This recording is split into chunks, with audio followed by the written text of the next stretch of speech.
और केंद्र सरकार देश के किसानों को सशक्त और मजबूत बनाने के लिए राज्यों के साथ साझा सहयोग नीति बनाकर काम कर रही है, जिससे कई राज्यों में कृषि विकास और किसान कल्याण के नए आयाम देखने को मिल रहे हैं। राजस्थान, मध्य प्रदेश, छत्तीसगढ़ और महाराष्ट्र जैसे राज्यों में बीते कुछ सालों में प्रदेश सरकारों ने किसानों के लिए न केवल कई योजनाएं एवं नीतियां बनाई, उन्हें उचित तरीकों से उन्हें लागू कर किसानों को लाभ भी पहुंचाया है। आज इन प्रदेशों में न केवल कृषि विकास दर में बढ़ोतरी देखने को मिल रही है, बल्कि किसानों की आर्थिक स्थिति में भी सुधार हुआ है। पेश है ओपी यादव की एक खास रिपोर्ट। कृषि ग्रामीण भारत की तरक्की का महत्वपूर्ण आर्थिक आधार है। किसानों की तरक्की सरकारों के प्राथमिक एजेंडे में है। मध्य प्रदेश सरकार ने बुधवार को कैबिनेट की बैठक में किसानों के लिए कई अहम फैसले लिए।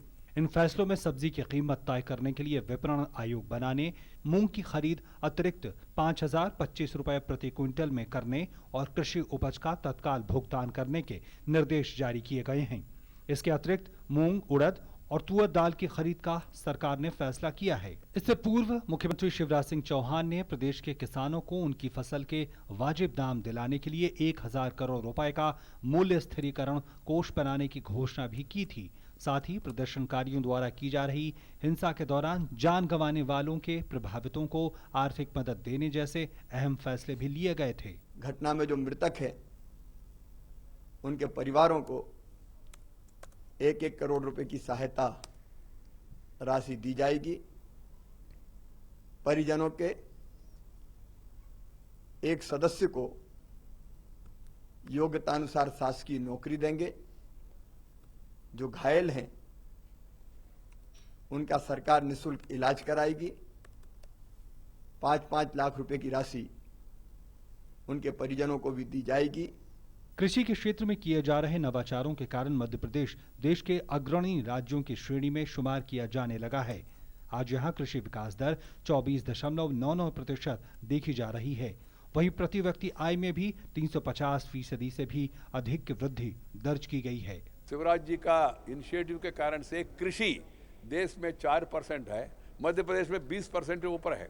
उन्होंने किसानों को प्रोत्साहन दिया, नया इलाका इरिगेशन के अंतर्गत लाया, बिजली सबको उन्होंने पहुंचाया, उस कारण से उत्पादन बढ़ गया। किसानों के हित में त्वरित फैसले लेने के मामले में महाराष्ट्र भी काफी आगे है। 3 साल पहले यहां कृषि विकास दर काफी नकारात्मक थी, लेकिन देवेंद्र फडणवीस के मुख्यमंत्री बनने के बाद यह दर 12.5% को पार कर गई। प्रदेश के मुख्यमंत्री ने किसानों की समस्याओं के निराकरण के लिए 31 अक्टूबर से पहले उनके ऋण माफ करने की महत्वपूर्ण घोषणा की है। योजना के तहत 5 करोड़ से कम भूमि रखने वाले कम से कम 1.07 करोड़ किसानों को इसका फायदा मिलेगा। अल्पभूधारक छोटे मझोले किसानों को राज्य सरकार मदद करेगी। उनका कर्जा जो है वो राज्य सरकार की ओर से भरा जाएगा।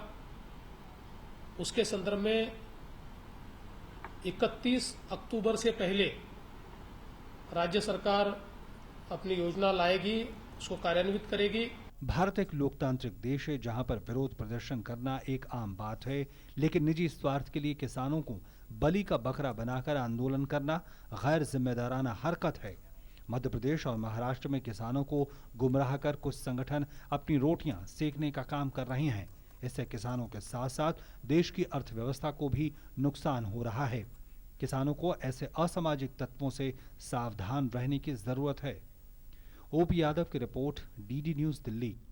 और किसान समाचार में आज बस इतना ही। नमस्कार।